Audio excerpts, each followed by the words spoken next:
Salut tout le monde, petite vidéo très courte normalement pour vous présenter une technologie qui est assez intéressante justement pour diagnostiquer comment sont faits différents sites web, comment sont faites différentes applications web. Ça permet en un seul clic de découvrir toutes les technologies qui sont utilisées sur un site web ou du coup sur une application comme Instagram ou autre. Je vous montre, ça s'appelle Wapelizer comme on peut le trouver ici. Alors c'est une extension Chrome. Je sais pas si elle existe sur d'autres navigateurs. En tout cas, on va regarder comment ça marche. Il suffit évidemment d'aller dans le Chrome Web Store, d'installer l'extension et automatiquement on l'a.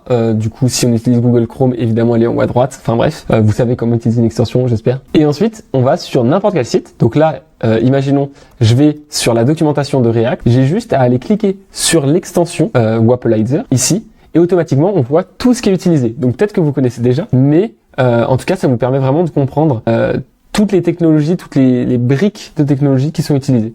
Évidemment, le site de React utilise du React, mais ce qui est intéressant, c'est de voir qu'ils utilisent Next.js. On voit la version de Next.js qui est utilisée. On voit également où est-ce que c'est hébergé, quel framework ils utilisent, Tailwind en l'occurrence, et tout plein d'infos. On voit notamment qu'ils utilisent Algolia pour leur recherche, donc c'est quand on fait CTRL-K. Bon, là c'est écrit Search by Algolia, donc en vrai, ça serait facile de le retrouver, mais il y a des endroits où on ne sait pas forcément, notamment Next.js. Là, pour le coup, c'est intéressant de savoir que le site est construit avec Next.js. Si on prend un deuxième exemple, qui est notamment une application que je développe, donc module, on peut voir ici les technologies utilisées et ça va même jusqu'au framework front-end. Donc on voit ici qu'on utilise Radix, qu'on utilise Cloudflare et donc ça vous permet de savoir justement est-ce que cette technologie est stable. Ça vous permet aussi notamment de vérifier que vous soyez à la dernière version du framework utilisé. C'est intéressant notamment si vous travaillez dans la sécurité pour vérifier si tel ou tel site est bien à jour sur les différentes technologies, notamment sur du WordPress. Il y a souvent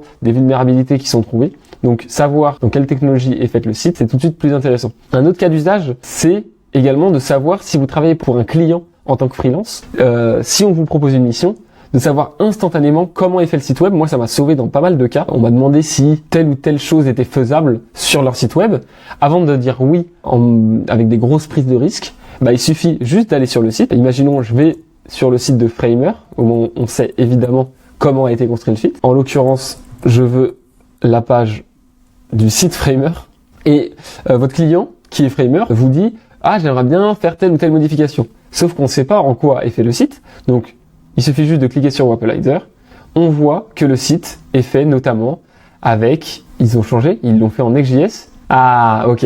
C'est que ça n'avait pas chargé. En effet, le page builder, voilà, c'est Framer. On a aussi Webflow, on a aussi Wix. Et donc, typiquement, quand un client nous présente son site, c'est super intéressant de savoir si c'est fait avec Page Builder, avec Next, avec du Vue ou autre. Ça vous permet de savoir si vous allez pouvoir aider sur le sujet ou à l'inverse, démarcher des clients. On va sur différents sites, on regarde si la technologie est une technologie qu'on maîtrise et automatiquement, on peut faire du cold emailing justement pour essayer de voir si ils auraient une évolution de leur site à faire. Wapelizer, c'est pas seulement ça. On a aussi des informations sur les technologies elles-mêmes. Si on clique en détail, par exemple, sur Next, quand on connaît pas une technologie, l'avantage, c'est que ça nous dit où est-ce que c'est utilisé, est-ce que c'est beaucoup utilisé, justement pour savoir si on peut se fier à cette technologie, si c'est une technologie ancienne ou non.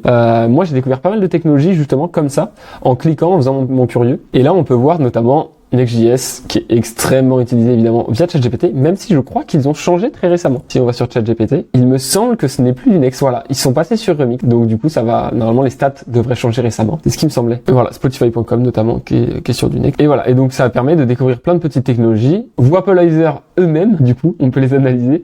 On rentre un peu dans du Inception là, je vous le dis. Mais du coup, ils utilisent Nuke et Vue et Stripe, vous voyez, un payment method. Et on peut voir du coup voilà beaucoup plus de statistiques sur où est-ce que c'est utilisé, dans quelle langue. Bon, ça des statistiques un peu plus précises, mais ensuite on peut évidemment voir des alternatives. C'est là où justement Wapelizer est très puissant, c'est qu'il vous permet de découvrir plein de technologies et si vous ne souhaitez pas utiliser telle ou telle technologie, vous avez énormément d'alternatives qui vous sont proposées tout simplement au quotidien. Voilà pour cette petite extension. Vous me connaissez, je présente plein de petits outils pour l'entrepreneuriat, pour du dev, pour du marketing, pour de l'UI, du design, enfin toutes mes passions finalement. Donc n'hésitez pas à vous abonner si vous faites partie de cette team, à vouloir apprendre un petit peu tous les outils, à connaître tout ce qui se fait dernièrement.